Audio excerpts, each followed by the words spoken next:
Adénú ọkọ̀ àsìmí o. Adénú ọkọ̀ àsìmí ogun ọ̀jàjà kókó gbòmọ̀ṣọ́. Adénú ọkọ̀ àsìmí. gbogbo èrò tí ń bọ̀ ẹsẹ̀ gàyànà ẹ jẹ́ kọ́ mi elédè ó pè di àtàtà ẹni retí ń sọjọ́ òbí lónìí mọ wá kí béèyàn bá jẹ́ ní ire ẹ̀tọ́ àwa ni ká sọ pé ní ire ni Mr. Òkè Ọládìran Àlàmú ọlọ́jọ́ òbí òní aláṣẹ àtolùdarí iléeṣẹ́ Droland Global Automobile Limited ti ń bẹ ní dojúkọ Old Betterfood lójú ọ̀nà Ṣàgámù níkòròdú nílùú Èkó gan ni Mrs. Grace Oyèládùn Òkè lọ́rán mi wá ó ní kí wọ́n á bóun kí ẹni bí ọkàn òun olólùfẹ́ òun ọkọ òun àtàtà bàbá àwọn ọmọ òun ó lásọdúnmọ́dún làwọ̀ àsọdúnmọ́dún àsosùmọ́sù làwọ̀ àsosùmọ́sù ọdún òní dé kámọ́ràn mọ́ òbí lórí àtẹ ọmọ ọbẹ̀ ní ọbẹ̀ ní bẹ́sù àtẹ̀pẹ́lẹsẹ̀ rẹ̀ ọ̀tẹ̀nà Mr. Ọládìran Àlàmú bàbá Alex Ọláyínká ò ikú òní kanjú pa ọ́ bàbá aráfẹ́ ire ayọ̀ mi ṣẹ̀ṣẹ̀ bẹ̀rẹ̀ òní fọjọ́ ọlọ́jọ́ lọ Daniel Ọlábímíràn pẹ̀lú Gloria ìyanu olúwa rẹ̀ ń kọ́ tí wọ́n ń bẹ lálàáfíà ara wọn kí ọkú ọdún gidi gan ni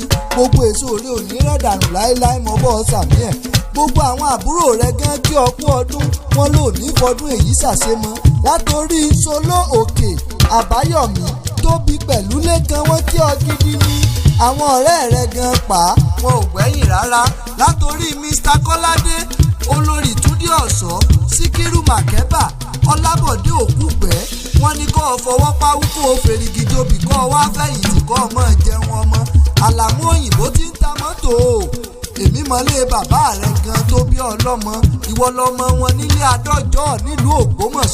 Ògbómọ̀ṣọ́ Ajílété ibi bàbá yín gbé jẹ kàtàkàn tó mú kọ́ yẹn gan òkú ọmọ afọ̀gbọ́jà bí èso ọ̀dàrà Ògbómojúgun Ògbóṣẹ̀gì ilé Akíntọ́lọ́ ọkọ̀ Fadérẹra Àjàlá àjí ọmọ ọkọ lògùn ọmọ àlè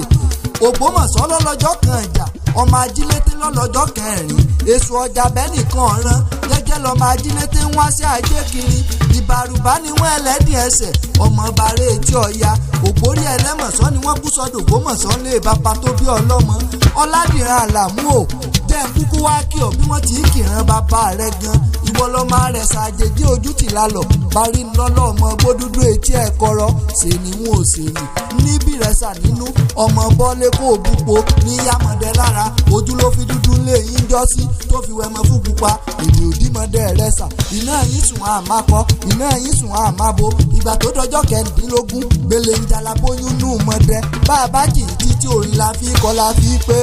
nírẹ̀ṣà o gbogbo mọdẹ nírẹ̀ṣà nílé.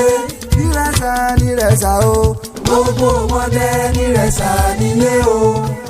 Mr. Ọládìran Àlàmú